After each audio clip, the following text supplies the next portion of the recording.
Okay. Okay, this is 110th Street, where the boardwalk would continue from 126th, right? We made that turn inland at 121st, and at 121st, the boardwalk ran parallel to the buildings all the way down here. You can see the concrete piers and the bags are in place. So construction continues, and then it would come down here, and right here, just before Beach 9th Street, the boardwalk went up. It went up a ramp. None of that foundation is left, but because they replaced it a few years ago, and I think they just did it with wood pilings. Yeah, you can see a few of the wood pilings are still over here. So, and those wood pilings would probably only last about 100 years too. So, but that's another topic. So here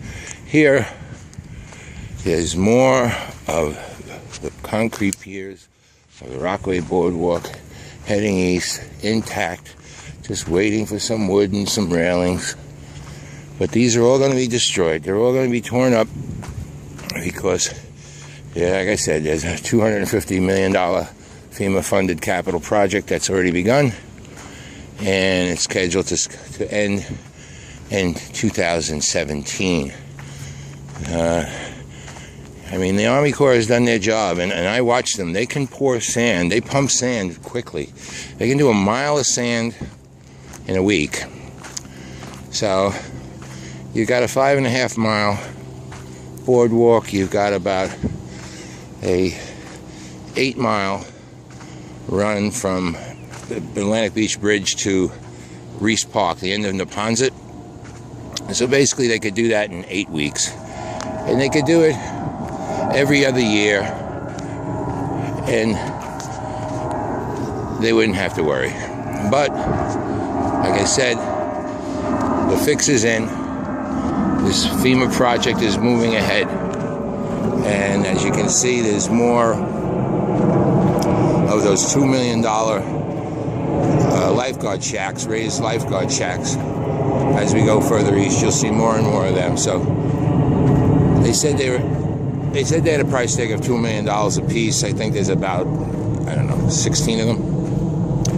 And then they said a couple of blocks of concrete and the couple of fountains were $140 million. What do you think of the boardwalk project? Yeah, I don't believe it. Okay. So, yeah, the sun's coming out. So they're all here. These concrete piers are here, and it drives me crazy that they're pulling them up. They work fine. If they say they're good for at least 30 years, could that 30 years be 50 years? Possibly. I don't know. I read the papers. I watch the news. I understand deficits, that we have to print money and borrow money. So if we're broke, why are we spending money that we don't have to when we can do a repair job? I mean, my personal preference is that they just replace this with wood and give us back the iconic historic boardwalk. But if they're going to do it with prefabs, concrete slabs, well, just hurry up and do it. Now, as we go further down the boardwalk, that'll be it for today, but as we go further down the boardwalk, you'll see there's sections of boardwalk that are still intact. Wood, stone, concrete, they're still intact, they're still functional. The citizens of the community use them on a regular basis. You'll see people walking, running, pushing baby carriages. What I don't understand is those sections are going to be destroyed. I can't get a good explanation of why they're going to be destroyed. I've been told because they want the whole thing to be new and look the same. So because they want it to be new and look the same, we're going to destroy something that's perfectly good, that has a history that the community uses and will cost another $100 million. But I thought we didn't have money. Anyway, I'll pick it up again at the next one. Okay, I'm here at 108th Street and Shorefront Parkway. Normally I'd be running on the wooden boardwalk that would be on top of those piers, but since Sandy, if you're going to run down here, you have to run in the service road. So you can see this holes, and it's concrete, and it's hard on your feet. It's not pleasant, but it's the only thing we have right now. So, and this is it. They put this barrier up here. So this stretch of basically a service road to Shorefront Parkway is now replacing the boardwalk. Now I'm back. Okay, so here I am at 106th Street, and here's the concrete piers.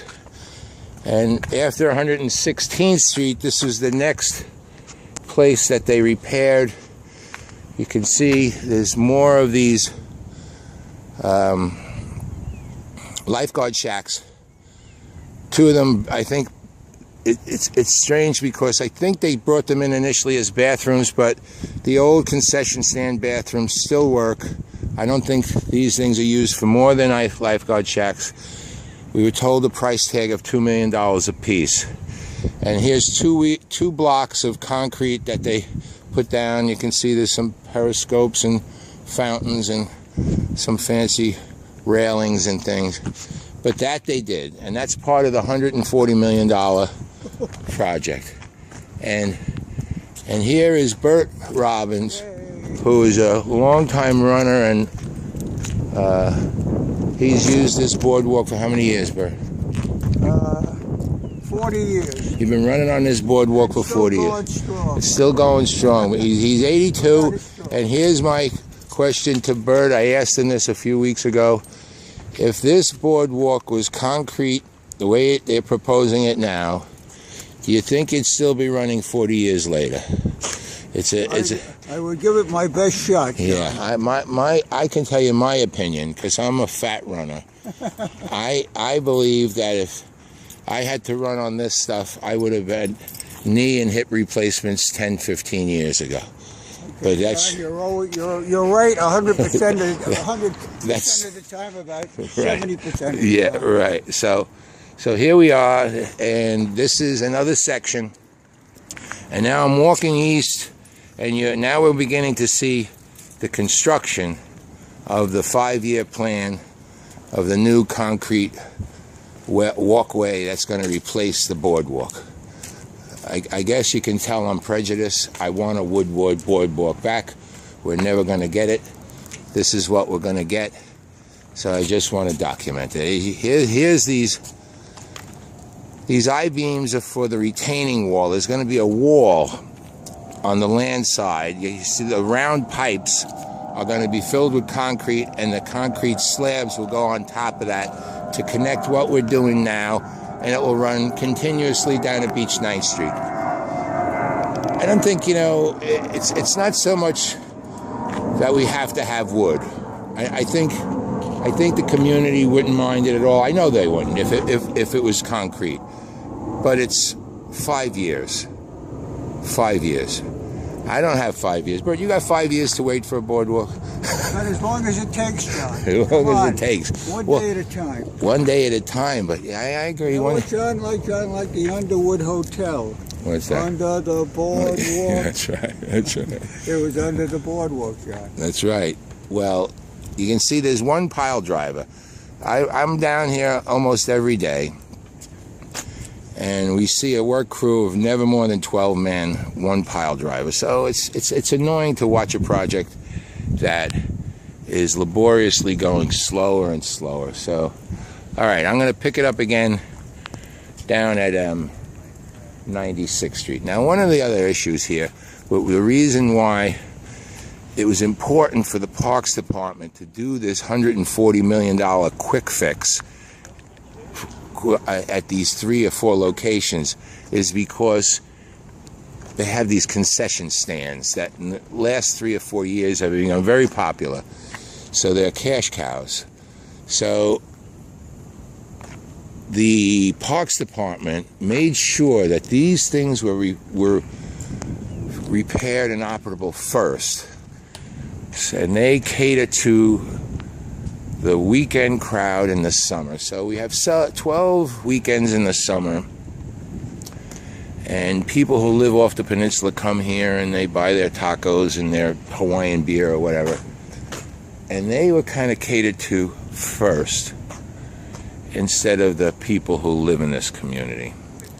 So that's another little bit of a beef that we have. So again, this guy Bert Robbins that you see coming here, he's one of our gurus, 82 years old. He's a great runner. He's a healthy guy, and this boardwalk was part of his life as it's been part of mine. Okay, we'll see you later.